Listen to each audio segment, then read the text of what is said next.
There's nothing more romantic than fantasy, and we can make the war on terror distract them like videos and TV shows with scantily clad women, cover them with oil, rub it in like lotion, put F-16s in the skies and battleships in the ocean. The voters won't notice. Tell them you're either with us or you're against us, and in the same breath over-vaccinate our soldiers. They'll want to believe these lies are the truth, to the point that even Cynthia McKinney with proof won't be able to convince them that there's a connection between the war on terror and the Carlisle group. They'll need to believe these lies are true. I said over-vaccinate our soldiers and coat their ammunition with radioactive DU. Fear is the final frontier of the defenseless. If it's logical, tell them it's senseless. You're either with us or you're against us. It's all about confusion. Name it the Patriot Act if it acts against the Constitution. One man, one vote is a joke. You should be more concerned about your family being broke. Poof. Mirrors. Smoke.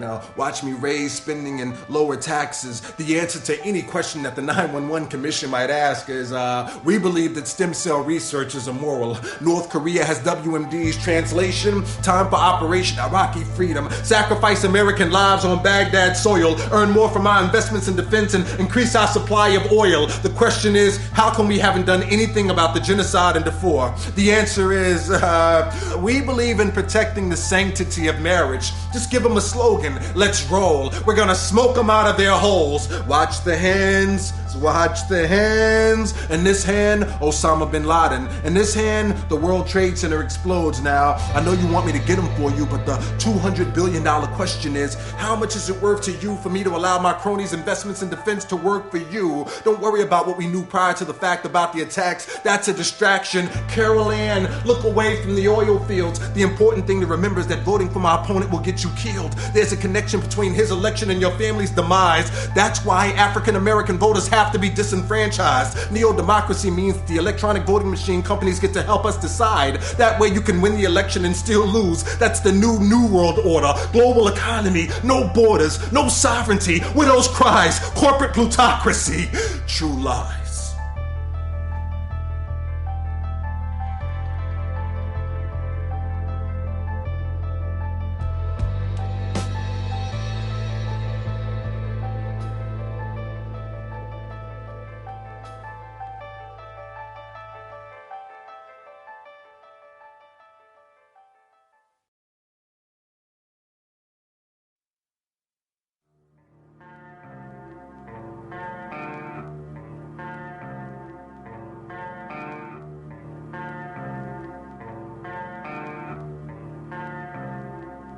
Whites are so evenly divided that every time they vote, the race is so close they have to go back and count the votes all over again. And which means that any block, any minority that has a block of votes that stick together is in a strategic position. Either way you go, that's who gets it. You're in a position to determine who go to the White House and who stay in the doghouse.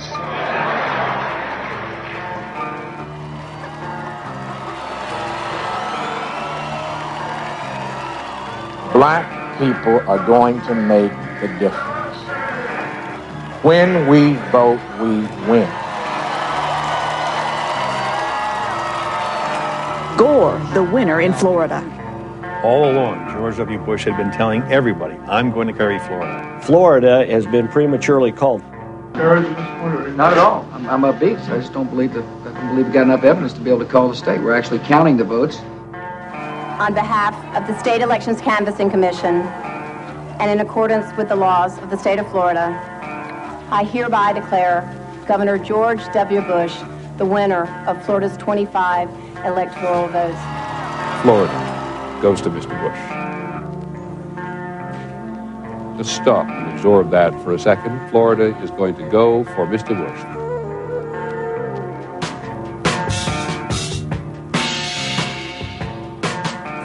System is on trial. If the vote is off in Palm Beach County, what about the vote in Iowa? What about the vote in Mississippi? What about the vote in Alabama? They try to turn people away, and it's not right. We need to stop all of this. No recall. We need a re-election in Florida tonight.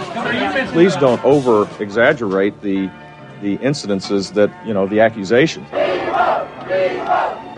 I truly believe in my heart that if all of the votes have been counted in Florida, and if all of the African American had had an opportunity to cast a vote, George Bush would have never been president of the United States. We wouldn't be involved in a war in Iraq.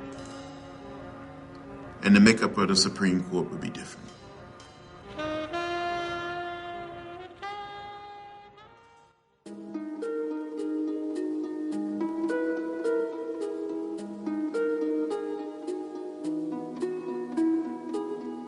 I'm not a scientist and I don't know much about formulas, but someone is trying to create a formula.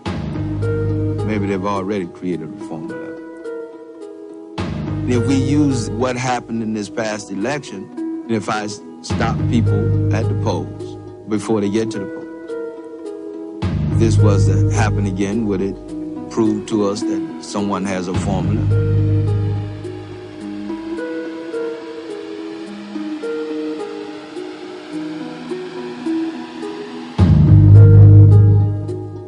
Around 7 o'clock on the day of the elections. That was when I got the first phone call telling me that something untoward was happening in Florida. I was on my way to vote. There was a roadblock, and there were approximately 5 highway patrolmen there, and they stopped me. He asked me for my driver's license. I present my voter's registration to the lady, and with my driver's license, she said my name wasn't on the paper. What do you mean I can't vote? She said, you have been sent an absentee ballot, and therefore you can't vote. The supervisor wanted to talk to me. We have you listed as a convicted felon. You have been purged from our system. You've lost all your civil rights. One person, one vote. One person, one vote. Everybody matters. Every vote matters. Keep hope alive. I was slingshotted into slavery. That's how I felt. The suppression of the black vote is a key indicator. If we're stopped at the ballot booth, I think that the prospects for democracy surviving are quite dim. The NAACP are calling on the Justice Department to launch a civil rights league. I don't believe the American people, even to this day, really understand what happened in Florida 2000. At every precinct, there is something called the voter list. And if your name is not on the voter list, then you're not allowed to vote. 5 months before the 2000 election, Jeb Bush, governor of Florida, and Katherine Harris, his Secretary of State, ordered the removal of 57,000 voters from the voter rolls. Supposedly, these were felons, criminals not allowed to vote. In fact, 97% were innocent. And it just so happened that most of them on that list were black and Latino. I'm not guessing because I got a hold of the computer files. Next to the names are the voters' races. Ms. Harris, you're aware of allegations that a private firm that you contracted with produced a list of purported felons who were taken off the voter registration list. Yes, I am aware. And you became aware of the concerns raised about the legitimacy of the lists that were provided by the private firm? Yes, I became aware. And what action did you take in response to becoming aware of those concerns? Again, I'm going to refer that to Mr. Roberts, and that he's in charge of those day-to-day operations. What specific actions did you take, Mr. Roberts? In putting the data together, there were identified by the supervisors of elections a significant number of persons who had not committed felonies that were identified on the list. Excuse me, Ms. Harris, when did you become aware of the concerns about the list provided by the firm? Again, because our division director would have made me aware, brought this to my attention. I'll have to refer to him because I'm not certain of the specific date. Okay, I'm trying to move this along, Mr. Roberts. You're not helping me out because I'm not getting specific. I'm not trying to stall you. I'm trying to. But you're not giving me the information we're asking. Please do. It was important to establish for the record the role of all of the players in this debacle of democracy. I just want to make sure that I'm clear on this.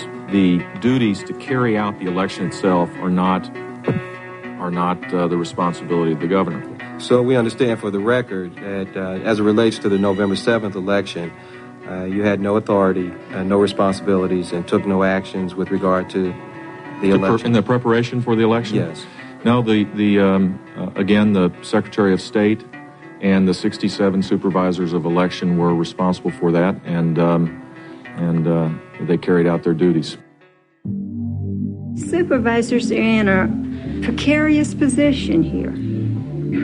We have a law that says that a felon cannot be on your rolls.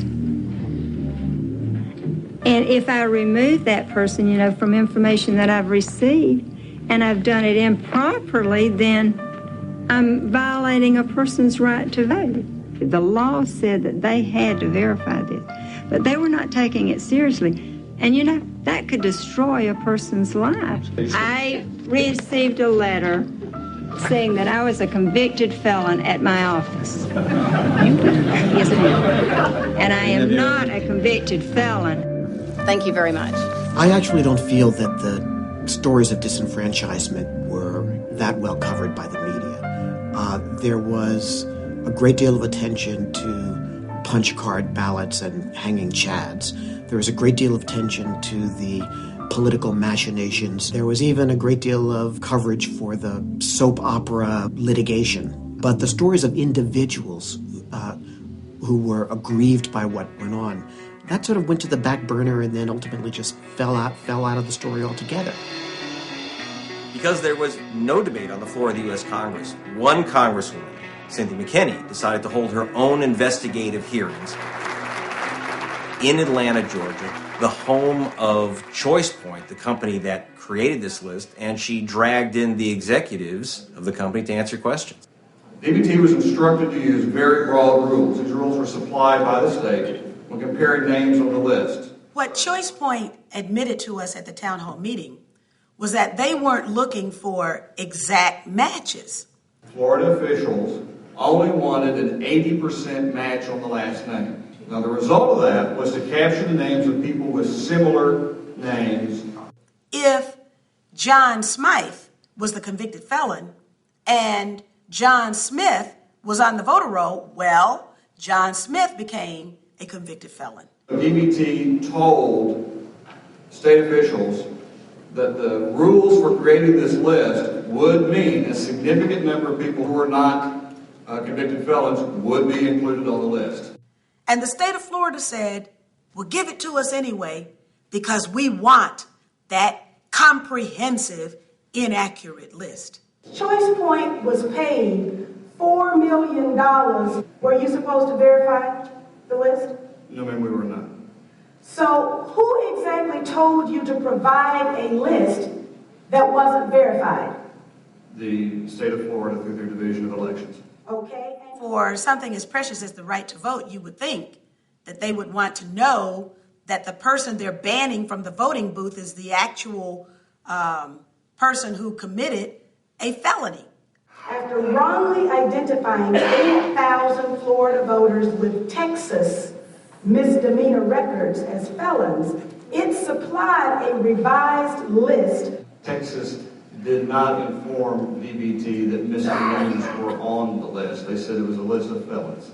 You got from the state of Texas a list of those who could not vote in Florida. Is that correct? That is correct.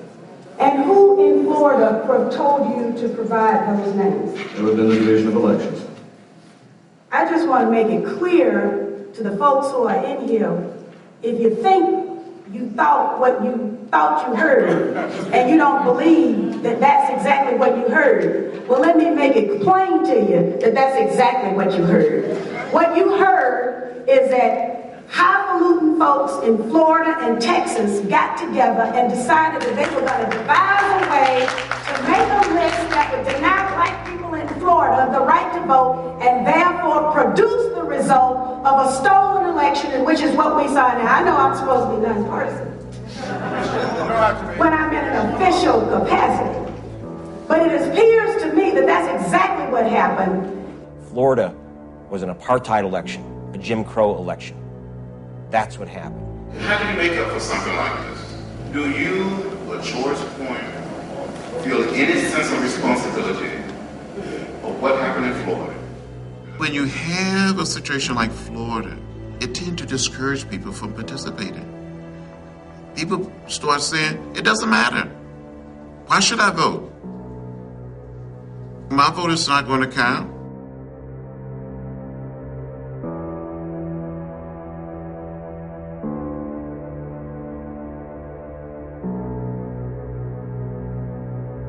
The problem with this is that it was so in your face. We're going to steal the election. We're going to take over the levers of government. And there's nothing that the American people can do about it. Secretary Cheney and I are honored and humbled to have won the state of Florida, which gives us the needed electoral votes to win the election. We will therefore undertake the responsibility of preparing to serve as America's next president and vice president. Bush, do solemnly swear that I will faithfully execute the office. The Florida experience was traumatic. When you think about it, the right to vote is key to the whole constitutional democracy that sets us apart from any other country on the planet. Telling the truth about the 2000 election set me on a course to telling the American people all that they needed to know about this administration.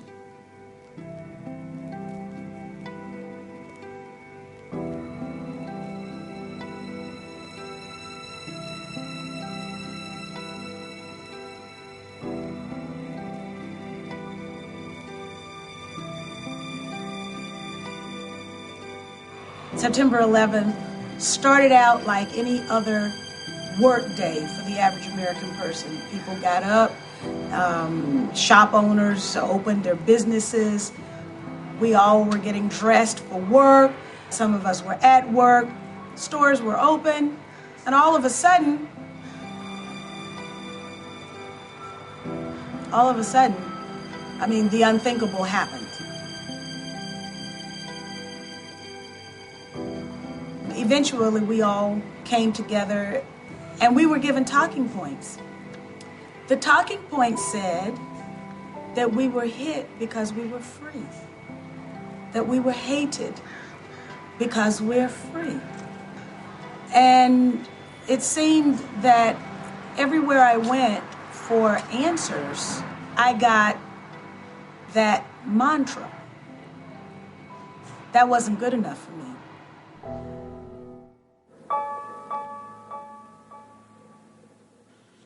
And I thought you'd be interested in this. This is the outline of the 911 Recommendations Implementation Act. Okay. Okay. That's separate from the Terrorist Reform Act. Okay. Some people are going to ask very safe questions, but someone like me, who's not an insider, who's not looking to be an insider, whose responsibility first and foremost was to the people and not to the system, someone like me is going to want to get to the heart of the matter, to the root, to the truth. There's a certain political etiquette, I would call it, about what is proper to discuss and not proper. And if it's too difficult, it becomes over the pale. It becomes conspiracy nut stuff. It's not just the information you put out, it's even asking the question, which is not permitted. Crossfire. On the left, Paul Begala. On the right, Tucker Carlson. Time to reveal our quote of the day. Buckle your seatbelts. This congresswoman is a Democrat from the Atlanta area. She is Cynthia McKinney, and she has a conspiracy theory you won't believe, hopefully. Here's what she told a Berkeley, California radio station. Quote, "What did this administration know, and when did it know it about the events of September 11th? Who else knew, and why did they not warn the innocent people of New York who were needlessly murdered? What do they have to hide?" End quote. This is how the White House reacted. All I can tell you is the Congresswoman must be running for the Hall of Fame of the Grassy Knoll Society. I really don't have anything to say that would lend any credibility to what she said. I never alleged that there was any conspiracy. What I suggested was that there were warnings that came into this administration. Now is the time for our elected officials to be held accountable. Now is the time for the media to be held accountable. Why aren't the hard questions being asked? We know there were numerous warnings of the events to come on September 11. Vladimir Putin, president of Russia, delivered one such warning. Those engaged in unusual stock trades immediately before September 11 knew enough to make millions of dollars from United and American Airlines, certain insurance and brokerage firm stocks. What did this administration know, and when did it know it? Who else knew, and why did they not warn the innocent people of New York who were needlessly murdered? Her words were taken, put through a media mixmaster, and changed around. Here you have Cynthia McKinney accusing essentially the president of being an accessory to mass murder and doing it for profit. They bolted together two statements from different parts of a long interview and said, McKinney said, didn't have McKinney on to respond.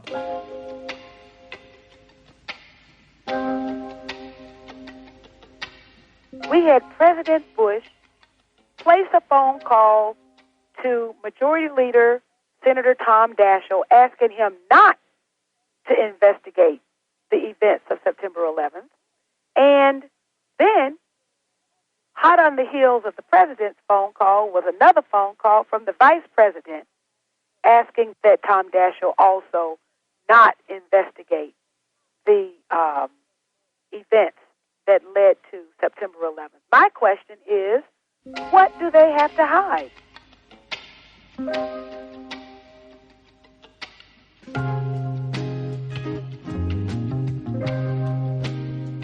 The job was quite complete. Cynthia McKinney was accused of saying that George Bush knew all about the September 11th attack in advance, and that he kept it to himself to make sure that his buddies would profit from the wars to come. I'm an African-American single mom from the state of Georgia. You know, I'm not supposed to question my country. I'm not supposed to question the behavior of my leaders, I suppose. I mean, I don't care who was president or what it was not the time to do any of that. And that absolutely nailed my respect, killed any respect I ever had for her. It was a frustrating time for everybody.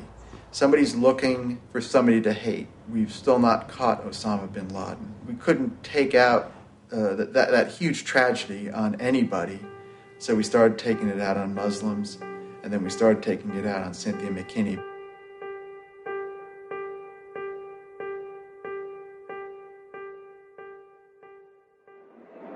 I'm asking you to question why my opponent has continued to vote against appropriations for military and intelligence support. If you want to continue to have the liberties that you have, you are going to have to make a sacrifice, just like my parents sacrificed, your parents sacrificed, and if you don't think it's worth it, then you need to move somewhere. I'm not surprised at all at anything Denise Majek says. Remember, she's against the minimum wage. She's against affirmative action. She's against reparations. She's always been viewed, especially by her Republican or white constituents, as being in opposition to them. Her focus seemed to be only on her core group of voters, which is basically black voters in South DeKalb. I think she manipulates, the black voters and plays a race card to get herself elected. Makes her, in my opinion, one of the dirtiest politicians there is. I guess the Republican mindset had grasped onto Cynthia McKinney's 9/11 comments and used that to somehow say that she was un-American, that she was a threat to America. That spilled over into the media. A writer on the AJC had written a story about her contributor list, saying that she was taking money from terrorists. The story that I did was she had her second best day in 5 years of political fundraising on September 11th. That's what the campaign disclosure said. The names on those lists are several Muslim people I would be remiss to say I'd be worth much of a journalism if I didn't investigate that. On 9/11, while the rest of the world watched in horror at the tragedy that was occurring across our country, you were counting money received from some people who have been named as Arab terrorists. How do you explain that? We don't racially profile our contributors. All of our campaign contributions are legal. Now, my opponent, on the other hand, has an awful lot of Republican money going into her coffers. I can't really complain about the way they handled the coverage because obviously I was delighted every time they slammed Cynthia McKinney. Were I a scholar looking at it, yeah, I might tend to be a little bit more critical. The Republicans were after McKinney because she's a progressive African-American Democrat and was a very vocal critic of George Bush. The brains behind this was Mark Davis, a known Republican operative who this day brags about this. See, they don't deny it. This is a South Georgia wild boar, weighed about 200 pounds, from our hunting club on the Ocmulgee River. It was some of the best politics I've ever participated in, and I've been doing this for about 20 years.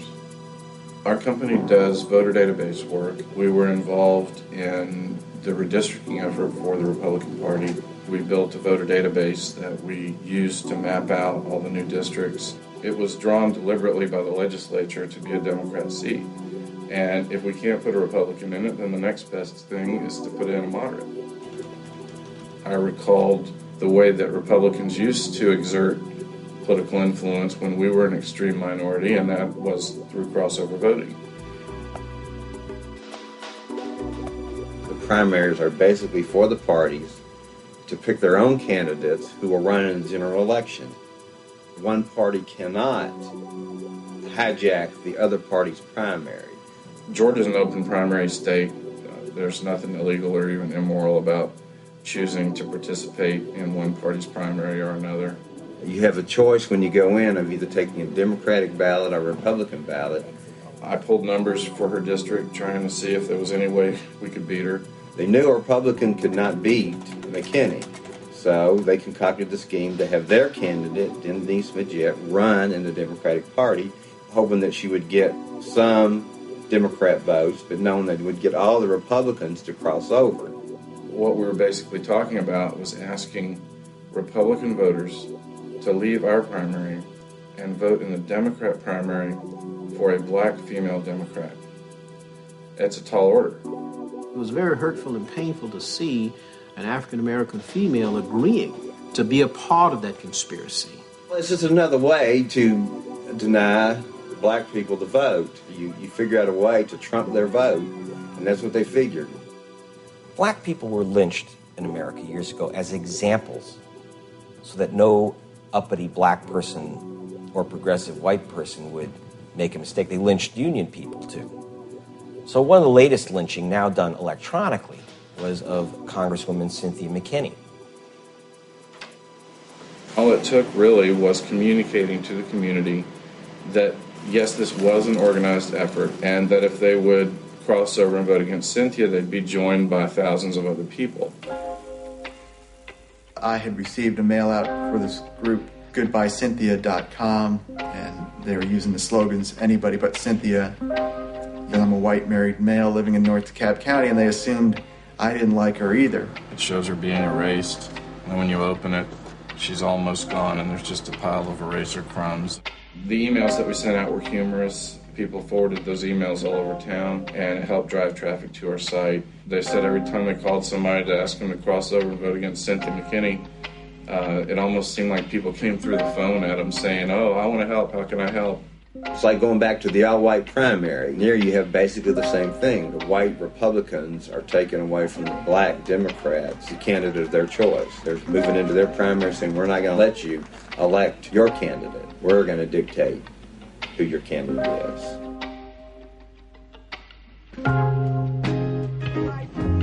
We have some very difficult days ahead. Don't sit here in DeKalb County and not think that more is before us, and that is the war in Iraq. And therefore, what are you going to do with this woman here? Where are we going to be without her? What are we going to do without having her voice there? And I cannot speak for what she's going to do, but I can imagine what it's going to be. Don't let what happened in 2000 play out again on August 20th, 2000. Knock on doors to bring out relatives that all might come to the polls to support and sustain her, that justice might prevail. We ask in Jesus' name. Let everybody say, amen. The joke has always been up here when you go into primary day, you go either to the Republican table or the Democratic table. And the lines have always been long for the Republican table because we're so heavily Republican in these precincts up here. You had polling places in Dunwoody where neighbors would walk in and high-five each other and giggle as they took a Democrat ballot. There was basically no Republicans voting that day in DeKalb County. What can you say when you get about 5,000 Republican votes and 117,000 Democratic votes in a district that's 62% Democratic and 38% Republican? Clearly the Republicans crossed over. It was not a good day for me, even though I had to put on the face of being a good, happy person. Tonight, I lost an election. You won. But I maintained my spirit. A lot of people had said it could never be done. And the morning after Cynthia was defeated, I sent an email out and I said, the kitchen is open at goodbyecynthia.com. This morning we'll be serving crow. It's almost like people thought they had somehow strengthened America that day, that they had accomplished something.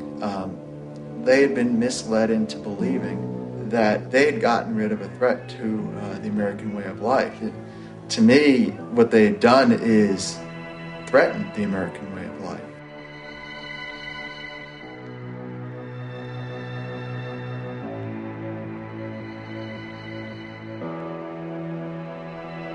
I worked in hundreds of campaigns, and the work that I did in this one was pro bono, and I never made a dime. And I viewed it as community service.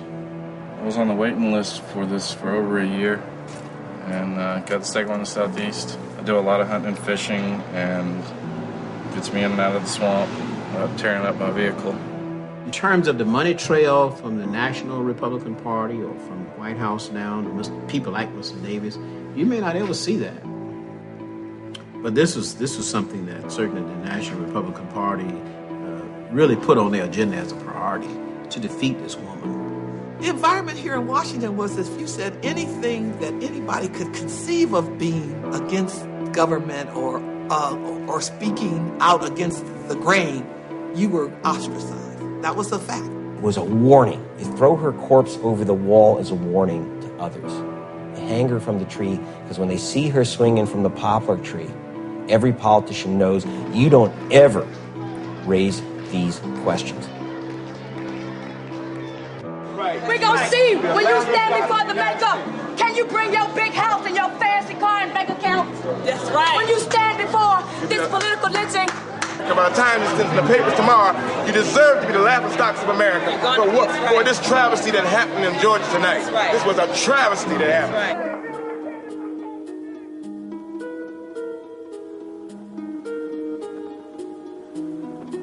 I tried to warn the American people of the dangers that I saw emanating from this administration. And sometimes I wonder what the progressive community in Georgia and around the country was thinking about as I ran my race. Even progressive journalists found it easier to join the bandwagon against me rather than to simply report accurately what I had said and done. Just think about it. Catherine Harris, who participated in the illegal disfranchisement of innocent Black and Latino voters, was rewarded with a congressional seat, and I was taken out of one. I could just lay right down. I'll tell you, children, I could lay right down.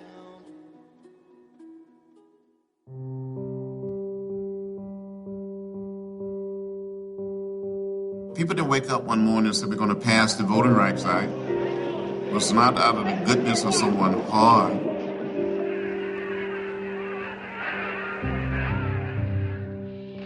But people struggled.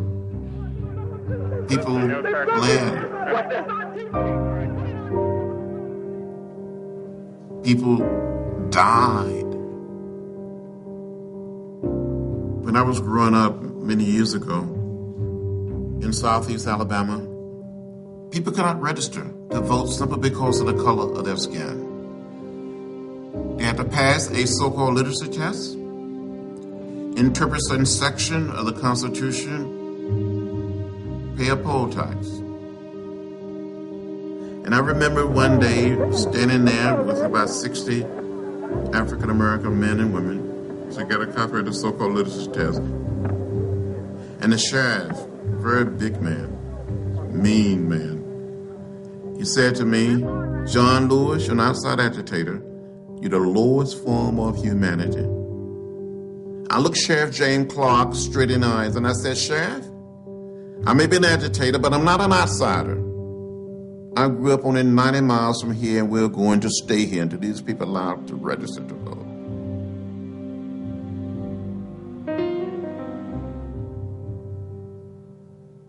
Then in another little town about 35 miles from Selma, a young man by the name of Jimmy Lee Jackson involved in a march for the right to vote. A confrontation occurred. He was shot in the stomach by a state trooper.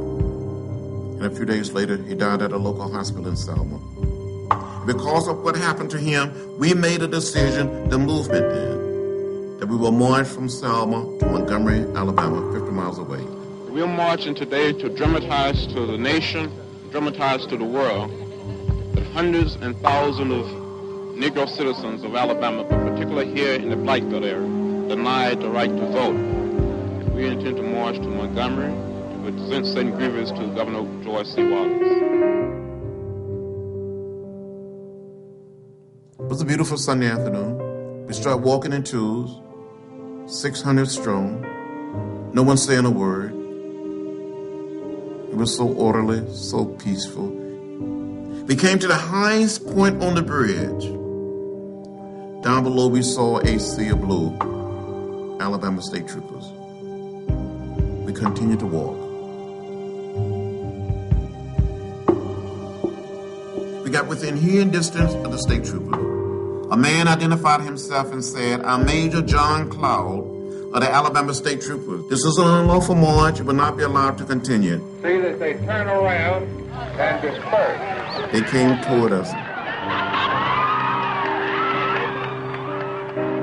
beating us with nightsticks and bullwhips, shrimping us with horses. I was hit in the head by a state trooper with a nightstick. Had a concussion at the bridge. I thought I saw death. I thought I was going to die.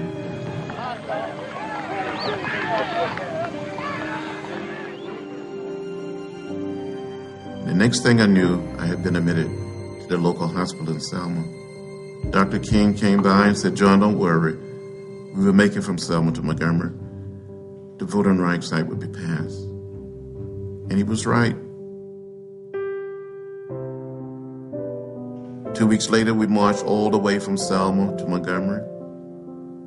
And President Johnson signed the Voting Rights Act into law on August 6, 1965. The Voting Rights Act changed America, not just the South.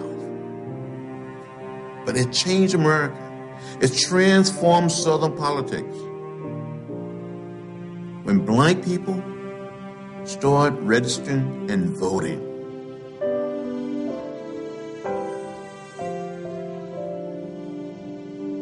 So what happened in Florida and Georgia reminded me of the dark past. I just felt like I was living my life all over again, like I passed this way once before.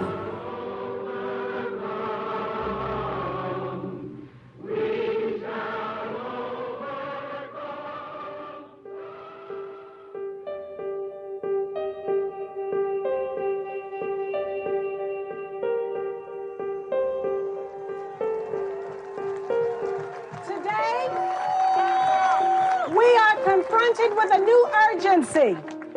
George Bush and Dick Cheney want another $87 billion for their war in Iraq.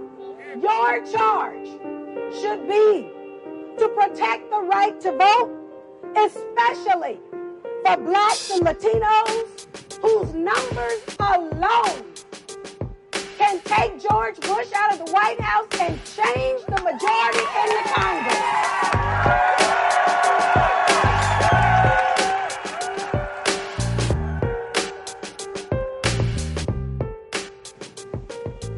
Is participating on a panel whose purpose is to discover the truth dangerous? It shouldn't be.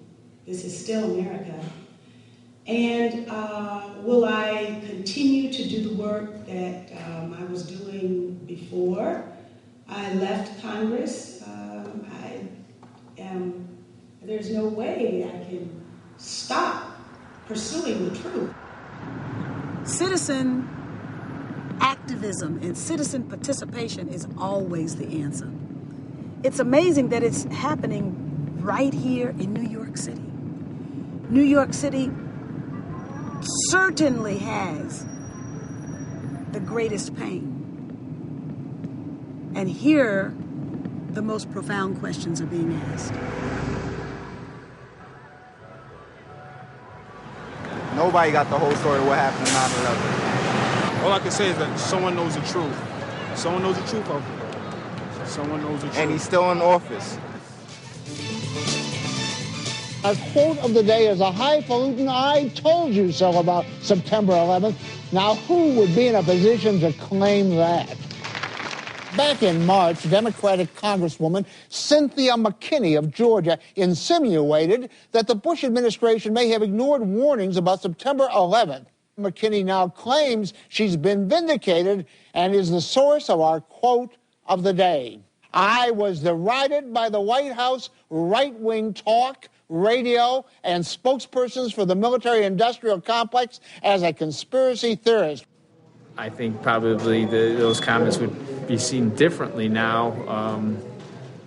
On the other hand, I think that she probably still would have been beaten. You know, timing is everything, and unfortunately, what she said really kind of came to fruition, but a lot of people didn't want to hear it. And now that they sort of know about it, they still don't want to hear it from her. So while our macho commander-in-chief, from the safety of a presidential entourage and carefully scripted stage props, tells the Iraqis to bring it on, tonight we stand with the families, and in the most passionate spirit of patriotism, we say, bring the troops home now.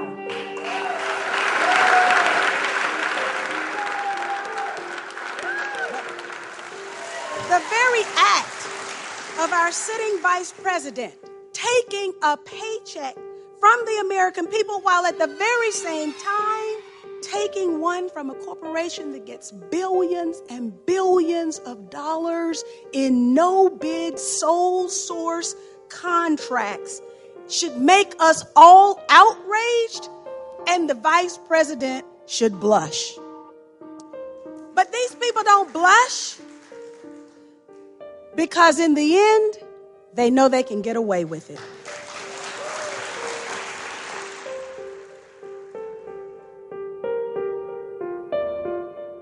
I be afraid for her sometimes, you know what I'm saying? Like she walk around with scopes on her forehead, with infrared green, infrared beams all on her dome, you know what I'm saying? Because it's dangerous. And that's why all them other dudes are scared, because they don't want to get crucified in the media like she did.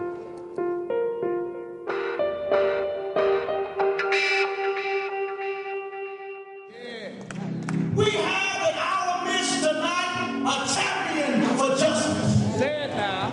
For truth and righteousness. Yeah. We got somebody here tonight who's not ashamed of and not afraid of Halliburton and the Carlisle group. Let us rise to our feet to honor our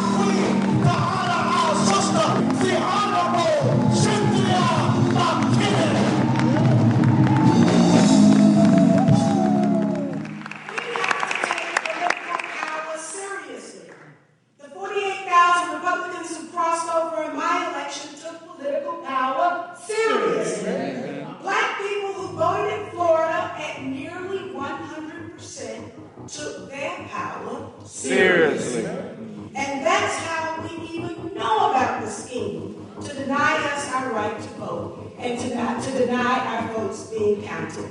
Florida became the rallying cry that it was because we flooded the system with our black ballot power. Truth of the matter is that the media, large corporations, the people who control politically our country today, do not want you to participate. That's only bad for them. They want a low turnout of primarily upper middle class people. They want big money to dominate the political process. Their nightmare is that young people, lower income people, working people jump into the political process. They do not want that. I want to be more informed about the whole thing because, like, a lot of my folks is basically like, fuck voting ain't shit.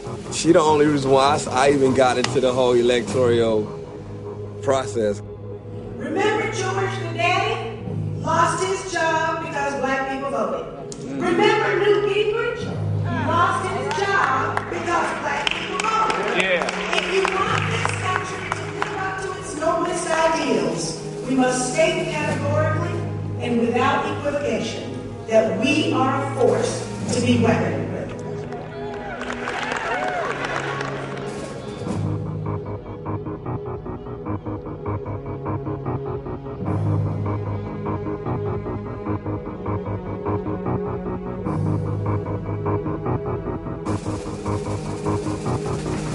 I want to thank all of you for coming out this afternoon. I want to thank you for not giving up and not giving in when the going got tough. We've learned some important lessons, and one of them is how really important this congressional seat really is. We've also learned how important the truth is, because powerful forces are working real hard to keep you from knowing the truth.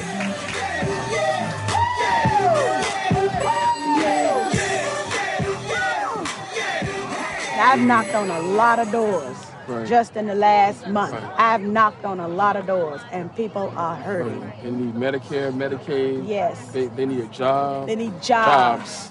I go to the rock of my salvation.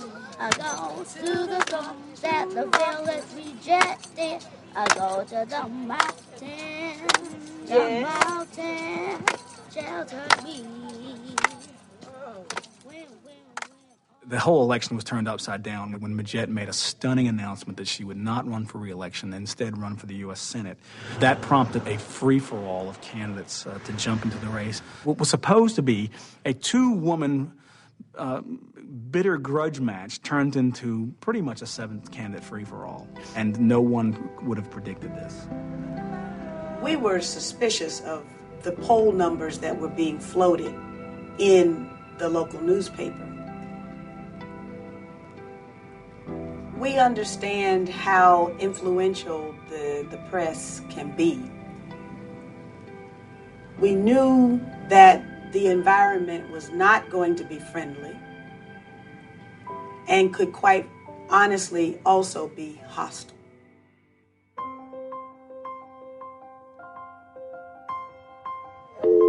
The cabin emergency 911. Hello? Do you know this person? Where are they trying to get in from? Tell me exactly what happened. If the door is locked, continue to stand on line with me, okay, until the police get here. Then I need to know who the heck this is that's accosting me.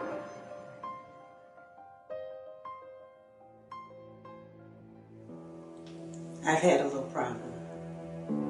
An individual here legally on a student visa issued in Saudi Arabia was charged on Thursday night with criminal trespass and stalking. He had access to the telephone records of the campaign headquarters. He had called all over America, talking to people, saying that my life was in danger, I shouldn't get on any planes. He came to my house 3 times on Thursday, banged on the door. He wouldn't leave. Banging on the door, pulling on the door, as if he wanted to get in. When we looked out this window, we seen his car parked sideways as if he tried to get away, but there's about 8-9 police cars there. At that point, we were somewhat relieved. I've been in this position so much. I was in this position when I first got elected. It wasn't quite this bad, but then it was only the Ku Klux Klan. My son doesn't know that I live like this. I tried to get away from it over the past 2 years. There are more days where the blinds have been closed than there are when they have been open. For the brief moment that I was able to open the blinds and open the curtains and really let the real light come in, I thought that that was going to be the end of this kind of life. And now I'm back again to closed blinds and covered windows. That's my life.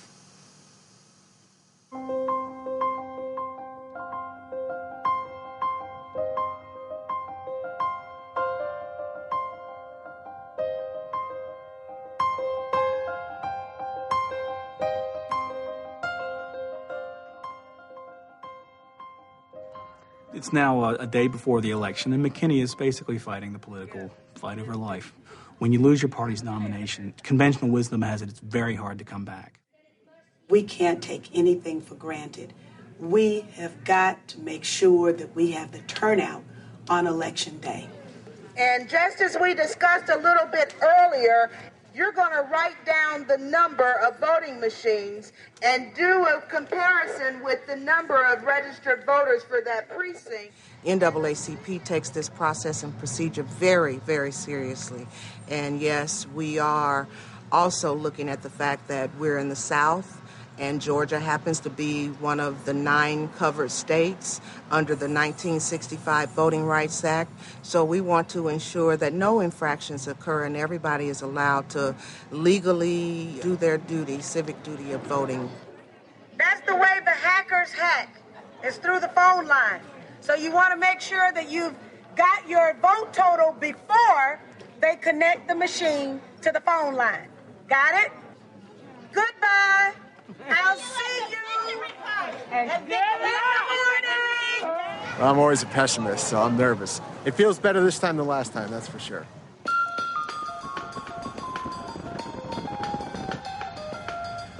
Well, I'd like to see a runoff at least. For a number of reasons, I'm not a Cynthia fan. But I'd be surprised if she does well. For Cynthia McKinney, she was right the whole time. Bush was lying. If you go back as a freshman legislator, again, targeted by the Republicans, can you really be effective for this district? I think that she's seen as being more of a troublemaker than somebody who could be effective. The media kind of beat her down, but she's a strong black woman. I believe she could win. I like her. She seems to be very frank. My impression is that not many people will vote for her. Hello, how are you? Thank you very much. Back on the hill. That's right, that's right. That's where we intend to go, for you. It's a difficult election to read because it's not clear who exactly is going to show up. She probably has the largest and most motivated group of voters. She also has a ceiling in that support. And the question is, has that support eroded somewhat since her last run? I'm hopeful that my vote will be counted today. How hopeful? Well, we're backing up my hope with a team of lawyers. As the turnout numbers were coming in, we started to get worried because it was lower than what we had wanted to see. And these were her strong precincts we were watching. 163, 153. 872, 36. Okay.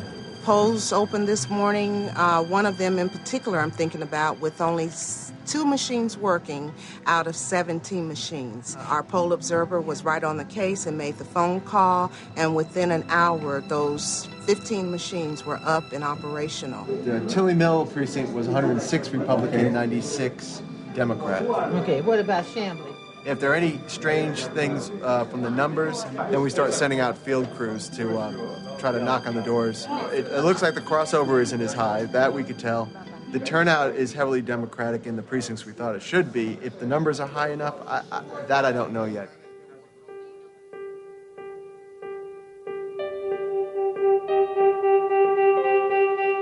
When the initial tally came in, like 8%, it was Cynthia was like third place behind Levitan and Woolard.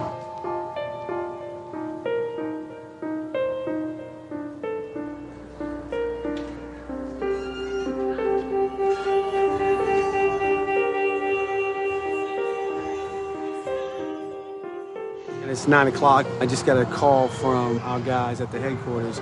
Cynthia has now moved up to second place. And that's only with the North DeKalb precincts reporting at this point right now. Hey, what time is this about? Because you jumped up pretty good in the last 2 hours. They're coming faster now. Okay. If she's in the high 40s, she's probably in a pretty good position to take the nomination in the runoff. If she's in the low 40s, she might be vulnerable.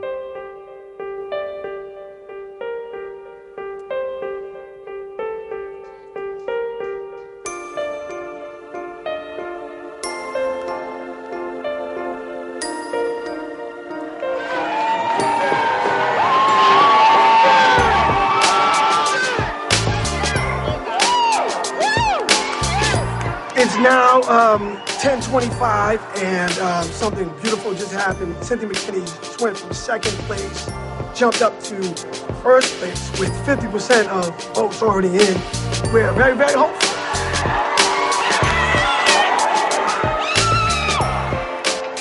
What we learned was, in fact, her turnout was good. And because she had people out in the street, because she was talking to people, because they missed her, her base came out, and they came out strong. They'd been misled, they had been duped, and they weren't going to allow it to happen again.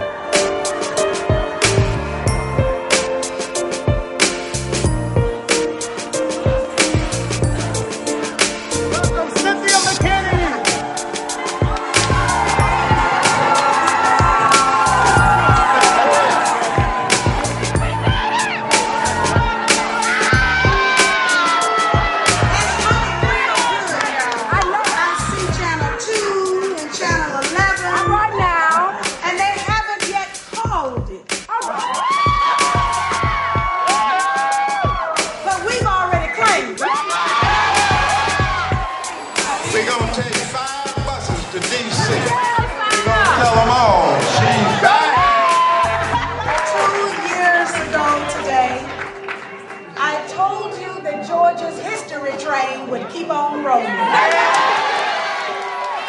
tonight, the history train is on track.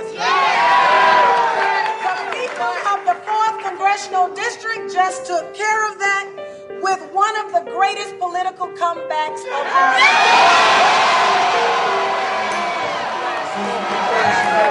I learned a valuable lesson during these past 2 years. The American people appreciate being told the truth.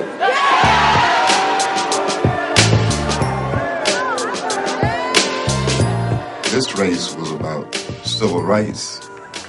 The last time, reactionary neocons came from all over the country to beat her. This time, progressive people came from all over the country to put her back in office.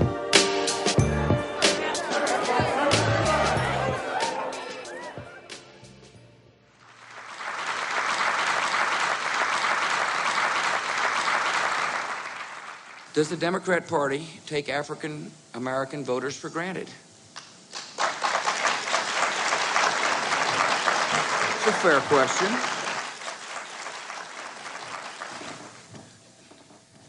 I'm here to ask for your vote.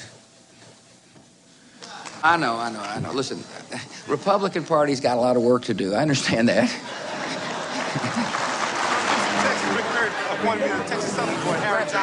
Thanks so much. We're trying to get a picture. This is nasty. Get a big look and make the news. Yeah, exactly. How are you? Can we meet to discuss the franchise? It's a big issue. I got to clear it with your mentor, Roe. Will you do that? I'll talk about it, yeah. We lost 1 million votes, and there's a lot of reasons. That's a mistake. So can we meet on? I'd like to meet them. I'll let you know. I'll call him right now. All right. Rose. He's your mentor. That's what he said. I'm in the same county your parents live in. My county. Yes, sir. We will win Florida and Ohio. We will take at least 2 or 3 or 4 states that were won by Gore in the last election. The W sign.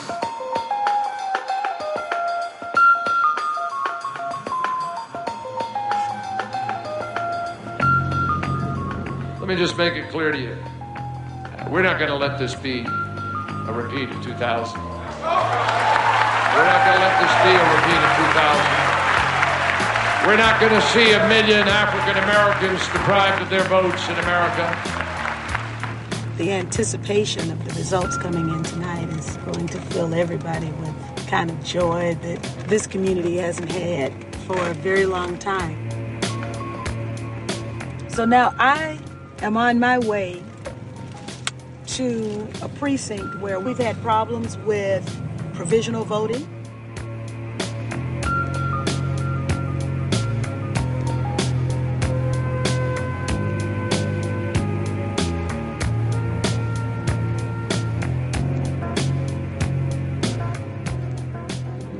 Hi, I'm Faye Cofield. I'm licensed private investigator. Okay. And there was a complaint that people were not being given provisional ballots to vote. Right. Are you not giving provisional ballots? We haven't been given our authorities to do that. We have to call the main office and we get this. No, ma'am. This is a federal election. Okay. And there are federal candidates on this election. I need your name. Okay. Let me get. Wait a minute. Hold on. Let me give you my card. Oh, yeah. Hold on. Here's my card. And here is my license. So you can. We've had problems with the ability of voters to vote a provisional ballot if their name does not appear on the rolls. And you're supposed to be coming back out. Yeah, I'm coming out. Thank you, sir. Okay, can we... Oh, I know she didn't close the door in my face. I know she didn't close the door. The Secretary of State's office has said before a provisional ballot can be issued to a voter, that the Secretary of State's office has to be called. You're in violation of federal law, and we've tried to talk to you about it, but you won't come outside. Nobody's going to play with you. This is a person's right to vote. Okay. What kind of micromanagement of the election process is this that ends up potentially disenfranchising duly registered voters? And they will not talk to us. They wouldn't talk to me, but I told them I was going to file a federal complaint, so we're gone.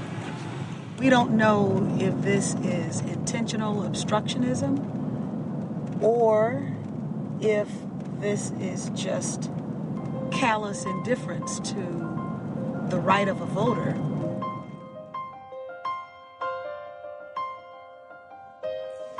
Am I ready to go? You ready to go? Okay.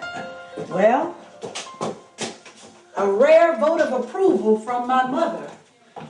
Precincts reporting in the state of Georgia, President George W. Bush with a commanding lead, 62.6%. I don't believe that. Senator John Kerry, 56.5%. Wow.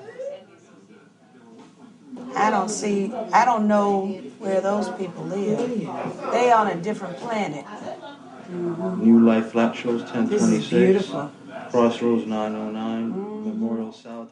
Are you calling to see by how wide a margin I won? You better make sure you won. Well, it's not over yet. Naughty Dread rides again. That's our song. I'll wake up now.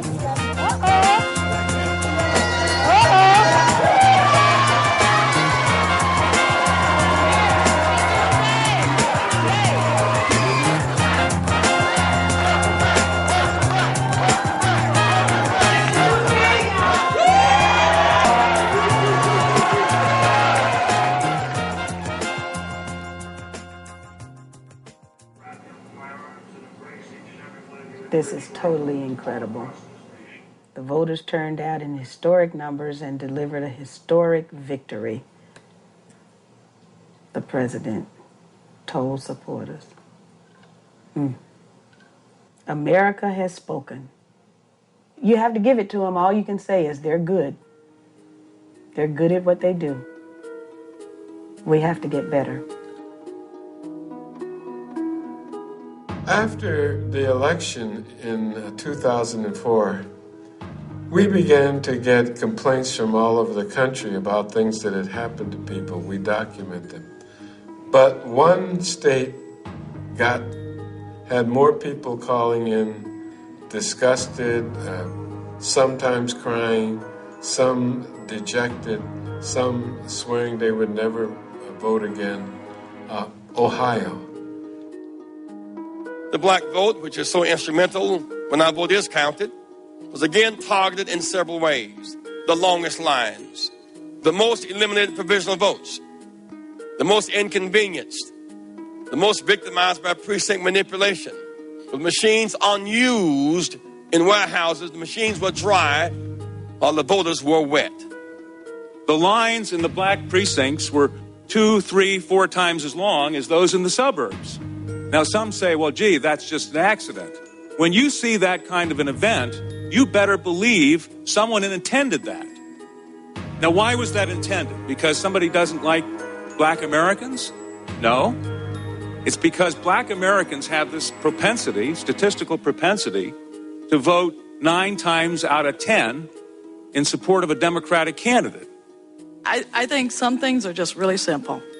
You ask for my money through taxes. You want my son to die for you. You want my daughters to wave the flag. You have to give us the reason why. My vote and everyone else in this room and across this country must be counted, must be awarded that if we're going to shed our blood and we're going to work every day in our laborious task. Now what are you going to do for us to keep doing that for you?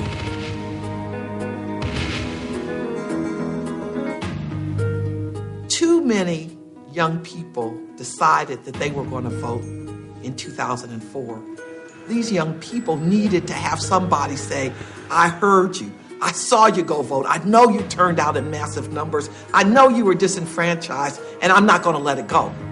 For what purpose does the member from Ohio rise? In January of 2005, when the certification of the vote reached the floor of Congress, the Congressional Black Caucus said, we're not going to put up with it again, and we're going to demand at least a discussion of what happened. Since 2000, when we had so many problems in Florida, there's been very little opportunity to offer any type of legislation, any type of amendment in the Republican-controlled House. What are they afraid of? Why can't we have a debate? Now, that doesn't mean that it became a national discussion, because there was a virtual blackout on that extraordinary constitutional political story. The clerk will report the objection.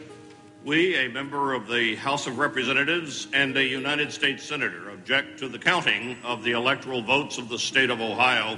But one senator, a white woman from California, Barbara Boxer, had the guts to stand up and say, I want to talk about what happened in Ohio. So now it seems to me that under our great Constitution of the United States of America, that we swear allegiance to uphold, which guarantees the right to vote, that we must ask certain questions. I couldn't believe it. It gave us the opportunity to have the debate that we needed to have 4 years ago. In 2000, Democratic senators, even Al Gore himself, stood there with their mouths zipped shut while they watched an electoral coup d'etat in process and said nothing. 4 years ago, I didn't intervene. I was asked by Al Gore not to do so. Frankly, looking back on it, I wish I had. It really wasn't about Al Gore. It was about the voters. The chair recognizes the gentlewoman from Ohio, Mrs. Jones, for 5 minutes. I thank God that I have a senator for joining me in this objection. This objection does not have at its root the hope or even the hint of overturning the victory of the president, but it is a necessary, timely, and appropriate opportunity to review and remedy the most precious process in our democracy. They claim that they act on behalf of disenfranchised voters, but no such voter disenfranchisement occurred in this election of 2004, and for that matter, the election of 2000. Everybody knows it. The voters know it. The candidates know it. The courts know it. And the evidence proves it. In the state's capital, a shortage of voting machines in predominantly African-American communities was created, even though the Secretary of State knew far in advance that 102,000 new voters were registered in that county alone.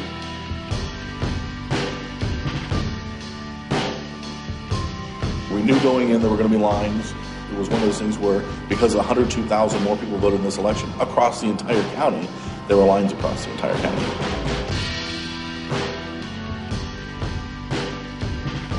Look at this. Columbus, Ward 1B, 1,175 voters in the year 2000, 1,620 in the year 2004. Voter registration up 27%. Machines, 2 are gone. 18% increase in registration. They took away a machine. 24%. These are all in Columbus. They took away a machine.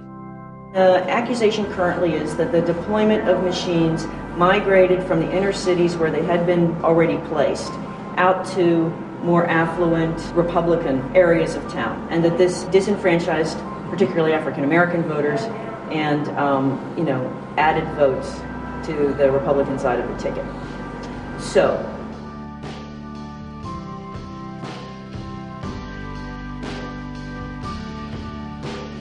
in my affluent, predominantly Republican community, where 62% of the people voted for George Bush in the 2000 election, lines were not a problem.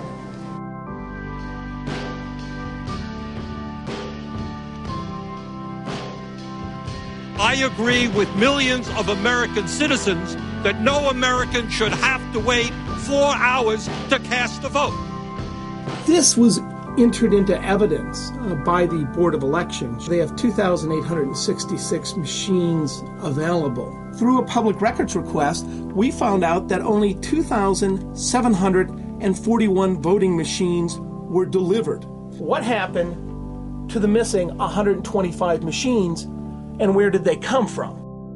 We did our voting machine placement, our allocation, purely upon registration and past turnout statistics, nothing else. This shows the machine allocation. Bexley, affluent, upper middle class suburb, right next to the east side of Columbus. No missing machines. Canal Winchester, suburb on the southwest side of the city. Again, no missing machines. As soon as we come to Columbus, where the black population is concentrated, where every elected official on the city council and the mayor are Democrats, somebody has taken the machine identification number and blacked it out. And then they blacked out another one. And then they blacked out another one. Take a look at what happens once you get into the inner city. Virtually every precinct here, somebody has come along and blacked out these machines. As we count it up, it comes to 125 machines. 74% of all the African American wards had less machines than in the primary. This list would have come from the Board of Election. The director is Matt Damschroeder, the former chair of the Franklin County Republican Party.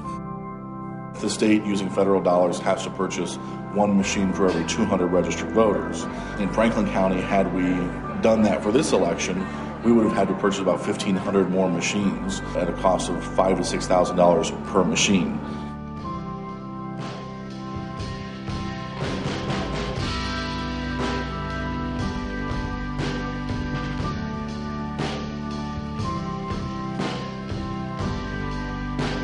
There was a system of challenges set up by the Republican Party where they went out, like the Night Riders did before the Voting Rights Act, and said, that person shouldn't vote. They need to get them people out of there. They trying to tell me how to vote. I already know who I want to vote for. Suppose 500 blacks went into a white neighborhood to challenge their votes. It would be totally unacceptable. The election is over, and the results couldn't be clearer. Why are we here wasting time on silly, Hollywood-inspired conspiracy theories? I really do, I wonder if it were your wife who was denied the right, or your child. Would you be making the same arguments? And what happened in 2004 in Ohio was an ugly little echo of what happened in Florida in 2000. You had a Secretary of State of Florida in 2000, Catherine Harris, who basically reappeared as Secretary of State of Ohio, a guy named Ken Blackwell, The provisional balloting process, we thought, would provide us an opportunity to assure that people who weren't sure of their voting location, who had been disenfranchised, an opportunity to vote. Like I said, I lived in that residence where my address is for 20 years. The church that I've been going to vote is right around the corner from me. All of a sudden, I got to go from there and be inconvenienced to come all the way over here to vote, and I'm not even in a system. And they try to send me from here to go over there so that my vote wouldn't count for the provisional. What happened in Ohio was that our Secretary of State decided to make inconsistent rulings with regard to the use of a provisional ballot. Blackwell made such decisions as, for the first time ever, if you go to the wrong precinct, we're going to give you a provisional ballot, and that ballot then won't count. I got my card in the mail stating where I should go vote. I stood in line, I gave them my card, and I voted for the last election, and I always vote here. But this election, my name is not on the list, and I had to vote a provisional ballot.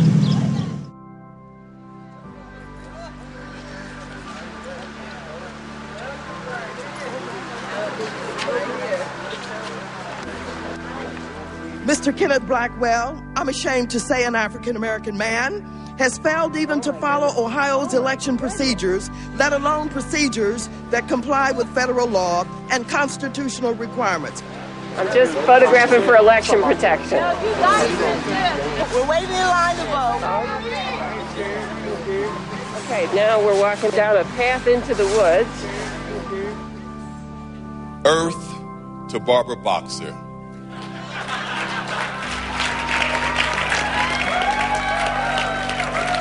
George Bush has been freely and fairly re-elected President of the United States.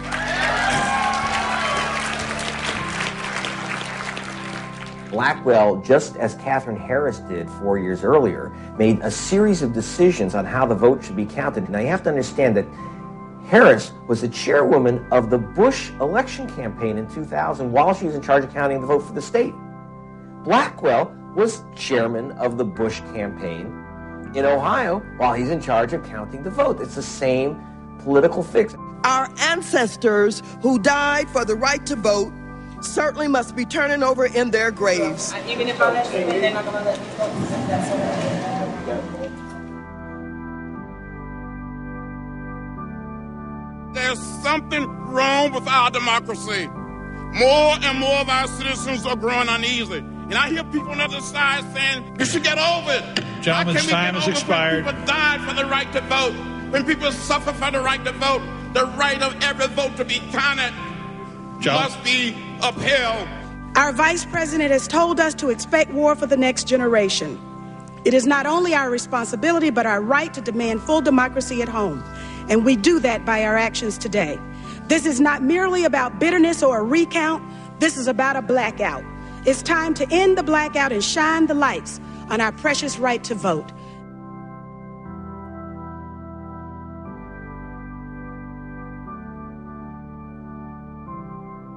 So where's the outrage? Americans grow up with the idea that we are the great font of democracy. And we were, but we are no longer committed to it. We'd rather hold on to the myth than fight for the reality. You know, the Democratic Party saw the writing on the wall, but there was something else to it, which is that these are black voters. And we have an apartheid vote counting system in America.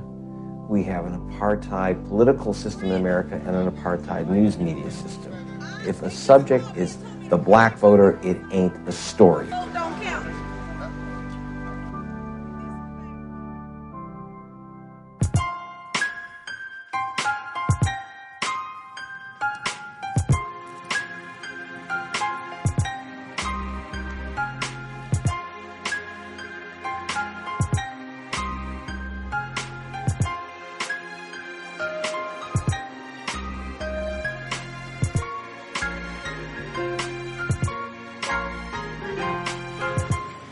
Back. Thank you. God bless you. Thank you very much. See, all of this is new. All of this concrete and the flowers, which are a fancy barricade, the guard shack. What? Who you guys with? Huh? Who you guys with? Who's she with? Congresswoman. Oh, I'm sorry. I was That's just the typical kind of treatment that I receive. It's typical, so I'm not surprised and I'm not offended. I hope not. I'm sorry. Okay, thank you. Some things never change. That's what Tupac said.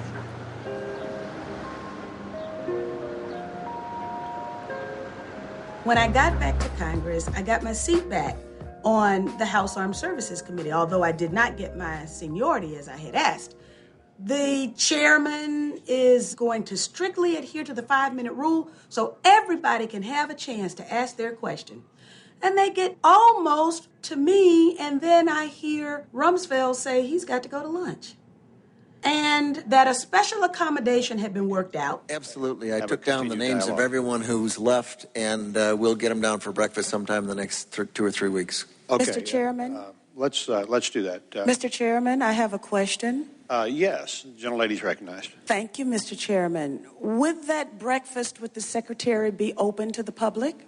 Well, if you want to bring all the omelets, it might be. Well, Mr. Chairman, there are many of us who have important questions, and my question in particular is about the 4 war games that were taking place on September 11th and how they may have impaired our ability to respond to the attacks on September 11th. Well, let me say the gentlelady I would like that question to be answered in public, Mr. Chairman. Okay, those chairs are in that hearing room because the public is invited to hear just exactly what the military policies and priorities of our country are going to be. And a private breakfast was not the setting for the public. Thank you, Mr. Chairman. McKinney has kind of a political Tourette's syndrome. You know, she just can't stop herself from saying the truth, no matter how much trouble it gets her in. While all of this was going on, DynCorp kept the Pentagon contract to administer the smallpox and anthrax vaccine. Mr. Secretary, is it policy of the U.S. government to reward companies that traffic in women and little girls? That's my first question. My second question, it's not this genteel kind of back and forth where nothing gets done. I want to see my secretaries, my cabinet, respond to the real questions that I tend to ask. There are serious financial management problems at the Pentagon. Fiscal year 1999, $2.3 trillion missing. Fiscal year 2000, $1.1 trillion missing. The Pentagon has claimed year after year that the reason it can't account for the money is because its computers don't communicate with each other. Who has the contracts today to make those systems communicate with each other? How long have they had those contracts? And how much have the taxpayers paid for them? Finally, Mr. Secretary, I do expect the written response to my previous question, hopefully by the end of the week. Usually politicians follow under massive firepower cover. She's out in front taking the first arrows. The answer to your first question is no, absolutely not. Well, how do you explain the fact that DynCorp and its successor companies have received and continue to receive government contracts? There are times that corporations can get off of out of the penalty box, if you will, and be permitted to engage in contracts with the government. This company was never in the penalty box. If you could proceed to my second question, please.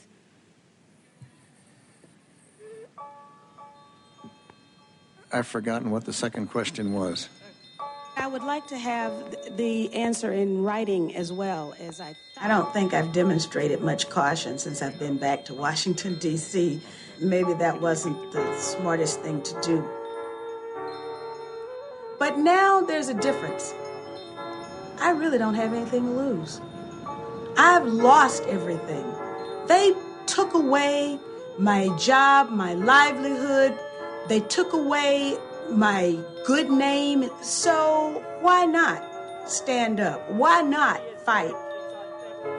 Cynthia McKinney may have the wildest image of all members of the Black Caucus, but her views are very serious and they are radical. That is, that they threaten the power structure as is. But she's not alone. Barbara Lee, John Conyers, most of the members of the Black Caucus, by reason of the people that they represent, have a quite different vision of America than the mainstream of either party.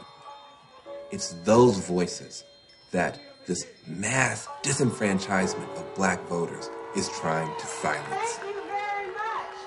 Challenging the Bush administration's actions in domestic and foreign policy and their priorities and the values is one thing. But the bottom line is that even that is already rigged if we can't count on our vote actually being counted and counting. We know the truth, and we won't be stopped. So stay strong, my brothers and sisters, because we've got a lot of work to do. Thank you.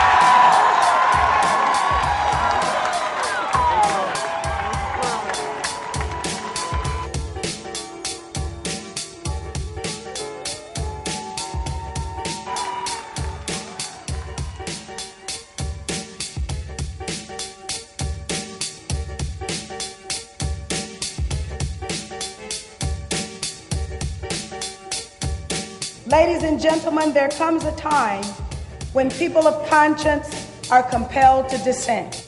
We love our country, and that is why we dissent. Thank you.